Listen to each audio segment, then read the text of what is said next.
rajonin e Sicilisë, rajonin e Kalabrisë që na fillon nga Catanzaro në Cosenza e shkon deri këtu lart, domethënë, dhe këtu futemi pastaj në rajonin e Potencës dhe këtu shkojmë në rajonin e Puljas. Në rajonin e Puljas aty lart kemi edhe këto komunat që i ke lart aty që është Casalvecchio, Barile, Ginestra, Maschito. Këto janë komuna mbi zonën e Barit, afër zonës së Foxhas, të cilat të gjithë ruajnë gjuhën e tyre arbëreshe, janë italianë sigurisht, por ruajnë të gjithë edhe gjuhën dhe një pjesë e kishave të këtyre nuk janë të kishës të ritit ortodoks, janë kisha katolike si këto të sotshmet. Tu lartë pasaj, kemi mbi një maj mali, që është me rajonin e Napolit, pra me mbretërinë e Napolit. Casalvecchio. Jo, është Greqi. Greqi, po.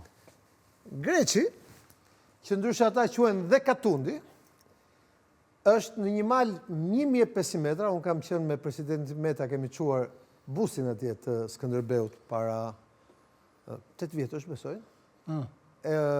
Në Greqi. Në Greqi, është e izoluar. Është, kudo ka vetëm fshatar italian, ata kanë mbjetuar ka qenë të izoluar, me që po flisin për izolimin. Dhe pavarësisht kësaj, ata e kanë ruajtur... Flasin Shqip akoma. Sigurisht që flasin Shqip, flasin arbërisht, e kanë ruajtur pavarësisht se edhe kishën e kishin të ritit perëndimor, katolike, por duke qenë që ishin mal, ishin mbi lart tjerë, nuk kanë lejuar që tjerët të infiltrohen sepse kanë bërë dhe martesat me njëri tjetrin. Nga Greqi këtu me origjinë, vjen ai ish senatori famshëm amerikan Diogardi, Joseph Diogardi.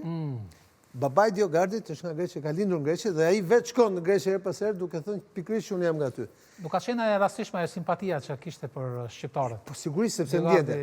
Aty lart ke Villa Badesa, që thash që është e fundit, ata janë të fundit që kanë shkuar, që janë në rajonin e Abrucës, dhe në rajonin e Abrucës, por shkak të Villa Badesës, rajoni i Abrucës i ka dhënë të drejtën që gjuha shqipe të njetë si gjuhë e dytë minoritare e rajonit të Abrucës, pavarësisht se kanë vetëm një fshat, duke ruajtur atë gjuhën shqipe. Pra, rajoni i Abrucës këtu jemi në lartësi me Romën, është gjysma e Italisë.